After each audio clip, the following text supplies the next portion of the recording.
what was your maiden name? What was it? Little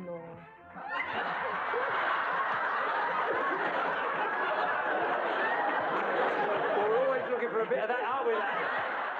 At 8:30, Angie's driving lesson comes to an abrupt halt. Always remember, dear, to err is human, to forgive divine. It was your car she backed into. At 9, murder in The Gentle Touch. Yeah, I'd say he was a target right enough.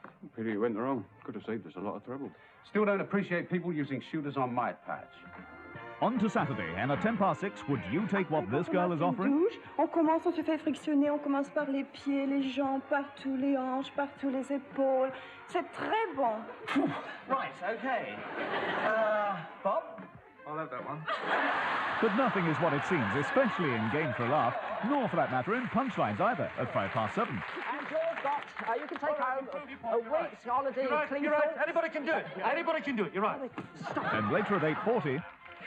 Welcome to Glasgow. If you are tired of trekking around the travel agents in search of a good holiday, then this is the last resort. At 9:25, the Lakeside Killer claims his 11th victim.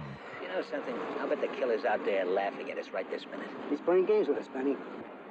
At least this time he was nice enough to call us and tell us which lake. On to Sunday, and at 9, the professionals pick up a spy. What do we do now? Run like hell. And at 10 o'clock, a fine romance. I was just passing. Are you nice? What? I don't know. Who am I to judge? You probably are. Oh, thank you very much. So go away. But stay with us for an entertaining weekend here on ITV. Good evening and welcome to London Weekend Television. Someone's trying to cover up the truth, and Detective Inspector Maggie Forbes is pinpointed as the target of a dangerous gunman. The Gentle Touch tonight at 9 o'clock. But now let's leap all over New York City with Spider-Man. I know you can hear me, Harvey Kirkwood. Now, we've got some stuff here on tonight's program. Here we are, and here's, morning, here's Stefan's biography, excuse the jargon, and there's a photograph of him. I don't think he's quite as young as he looks there.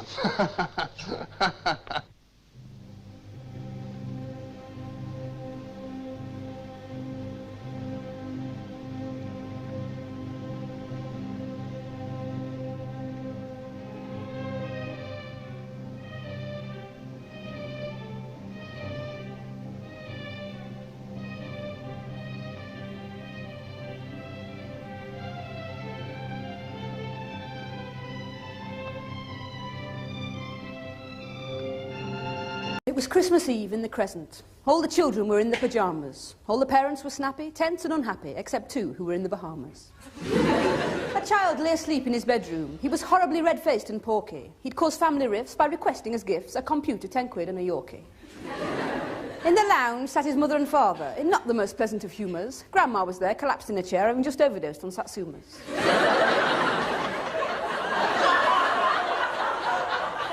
Please. It was cold in the lounge room that evening. They had a gas fire, but they'd lost it. It was frozen and murky, and so was the turkey. They'd left it too late to defrost it. The door of the lounge room burst open. There was Santa Claus, reeking of liquor. He said, I'm 19 stone 2, I'd get stuck down the flue. I've come through the door because it's quicker. So what do you fancy for Christmas, said Santa, all twinkly and merry. A fur coat on a bike, you can choose what you like. In the meantime, bung over the sherry. Well, they couldn't decide what they wanted. A new car, a subscription to Bupa, a pedestal mat. While they thought about that, Father Christmas passed out in a stupor. He was out of his brains, he was legless. The late night in the sherry had wrecked him. He lay on the floor till 4:45, when some reindeer arrived to collect him. Santa waved from the sleigh and said, see you, Merry Christmas and be of good cheer. As he rose from the crescent, Mum said, where's our present? He said, oh, sod it, I'll bring it next year.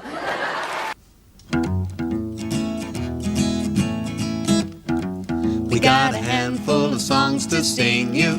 Can't stop my voice when it longs to sing you. New songs and blues songs and songs to bring you happiness, no more, no less. Ba-do-ba-do-da, ba-do-da, ba-do-da, do-do. Ba-do-da-do-da, ba-do-do. Hello there. 2, 3, 4, Say hello to our 5. friends, Keith. Oh, hello. What are you doing? Counting your fingers? You should have 10. You managed to play the guitar just then. Oh, yes, I've got 10. I counted them this morning when I got up. Now, what I'm doing, I'm trying to count the number of letters in supercalifragilisticexpialidocious. Auntie Muse says there's 34. That makes it the biggest word in the world. Well, it's the most difficult word I've ever tried to say, and you managed it just then. Let's see if we can sing it. Good idea.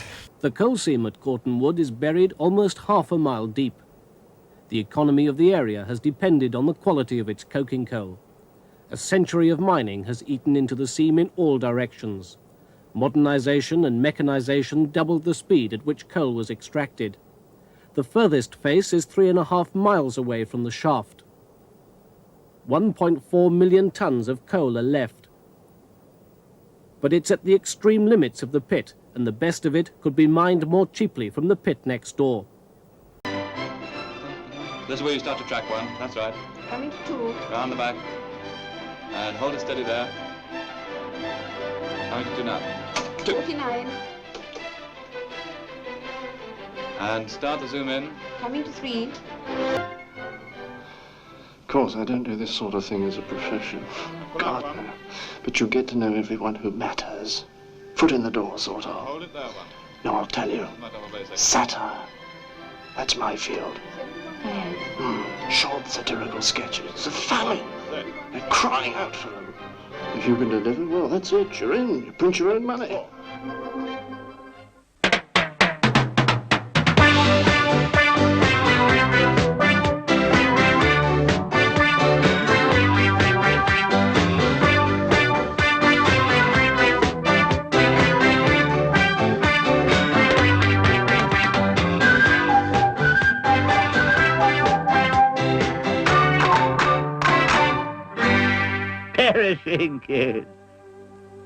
South Yorkshire Area Director George Hayes was the man who decided to close Cortonwood because it was losing too much money and the area was mining too much coal. He didn't disguise his reasoning when he met union leaders on March the 1st for the coalfield review. The coal is too expensive. It's cost us over £60 a tonne to produce. We only get £47 a tonne sale. Dawn at Strike HQ. Now, we tried new methods this morning. As you know, we're setting off a little bit later. And I want you all to listen clearly to this, and that is, I want us to be successful. Cortonwood miners have been regular flying pickets. At night time, it's hard to slip through police cordons unnoticed. Tactics are changing. We go through the park, go up cattle grid, hit at far end, and we stop and turn left there, and we went back entrance. Right. But we didn't get picked up at all. That's the best way to go. Well, go through that park. Fair enough. That's the best way okay. to go through that park. By avoiding police, that's the idea. Is we don't want no trouble with police.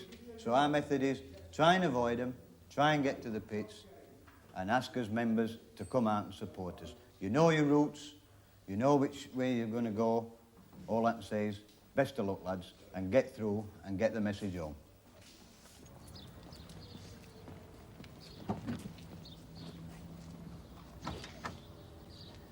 In daylight, in more motorway traffic, and on more minor roads, they hope that at least some will get through. I think these Nottinghamshire miners have all got frilly knickers on themselves. The only reason that 90% of his mates that were going to work, because the wives were making them.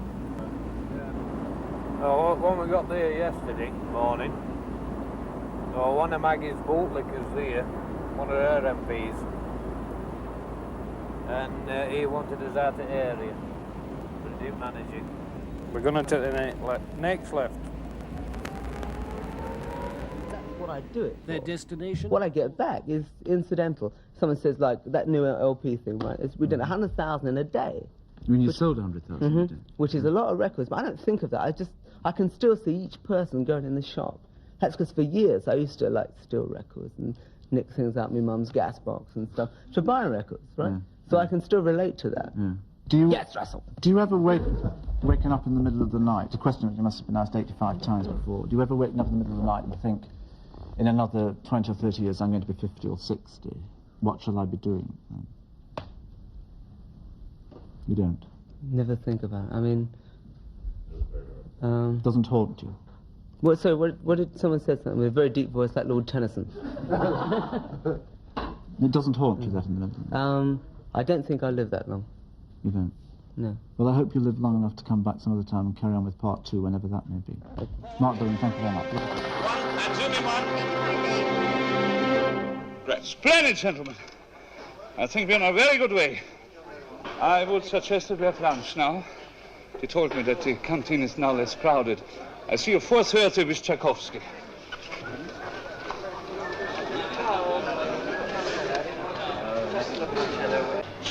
No, I didn't think it was quite the moment. Not to worry, I know just where we'll catch you. It's going down. What? Yes, so it is. Very smart. Very smart. Morning. Ah, just as I thought. There he is.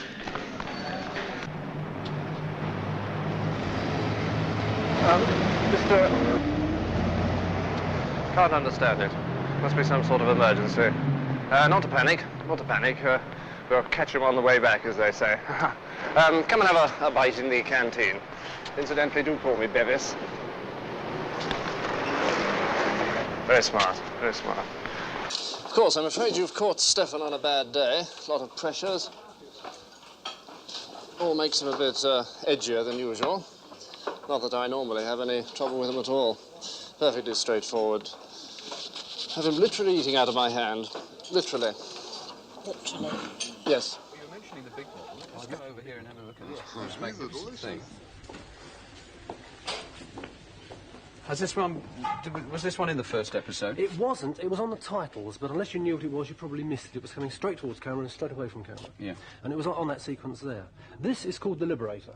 It's an alien craft. It's going to be, pardon the expression, the Enterprise of Blake 7. Right. And it's pretty heavy, actually. Do you want to try lifting it? Yes, that is. It's very, very heavy. So why is it that heavy if you're just making it with plastic? Well, there's not only plastic in this, because of the peculiar shape and these 3 pods. It goes that way, by the way. I always felt it ought to go that way. Yes. But in actual fact, it goes that way. I That's the engine. assumed it went that way. That's the engine. Their destination, Thorsby Colliery, one of the mines that hasn't stopped work. B6407, that. No, that's down here. Clearly, 6407. Doubling back on B roads, accidentally sometimes, deliberately others, they get through the outer cordons and make it to within half a mile of the pit. That's the main road there. Go left on the main road. That's the road we went on. Yeah, go left here though. Hey, we're going to have a police escort. Just coming out now for a little Go down it, please. Yeah, go down the back of them. I can put it down. Just put into that lay-by, the bus lay-by. Right, that's right, mate. Got one up, lads. Army escort. The police now. It's 10,000 bobbies, not registration number there, you know. No, not on me. The nearer the pit, the more intense the police activity. Frampton. The choice was stark, the decision simple: turn around. What's this for me? Right, if you just want to swing it around. Turn your car around, 3-point it, put it behind this one, then you'll be escorted. Mission unaccomplished, it was back to Corton Wood.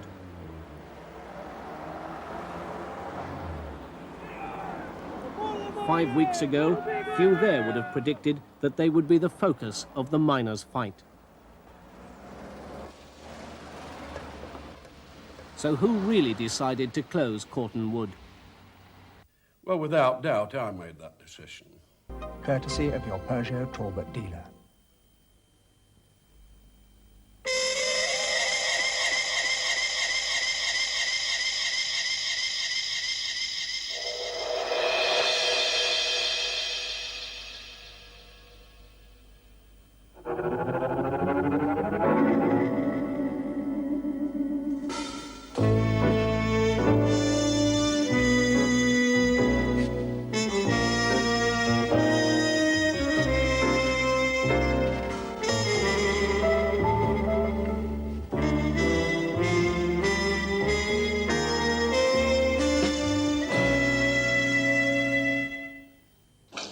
He's not really sick, you know.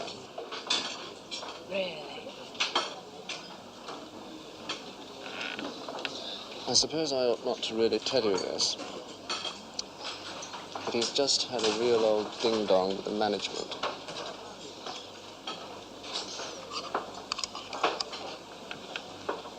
That might make a good story. You think so? I do indeed. And what is more, I might be able to work him round to it for you. Another yogurt? Thank you, Keith. Do you remember I read your poem about Arabella Miller and her funny caterpillar? Oh, yes, she put it on her mother. And upon her baby brother, naughty girl. Well, Alison Waterton has sent us the music to Arabella Miller.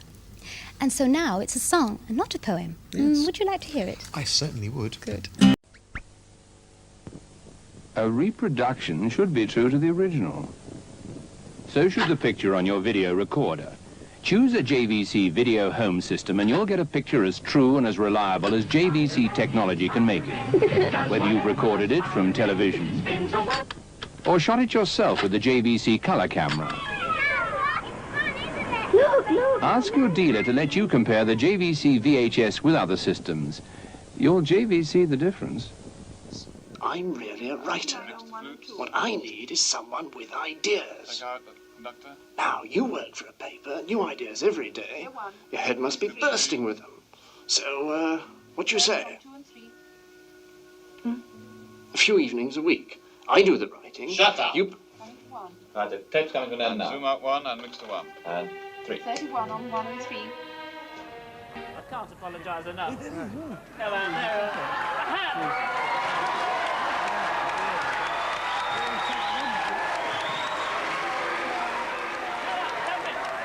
Thank you so much for coming on, and as a special gift, I'd like to give you this original Poussin picture, now ready to take with you. It's stolen from a gallery, and I'd like you to just have it. Well, thank you, Nick. You sure you don't want it? We got it especially as a gift.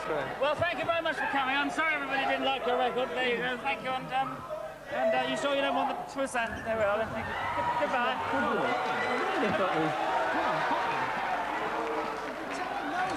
Well, all of you are just totally embarrassed to let me down. Why did you put us through this?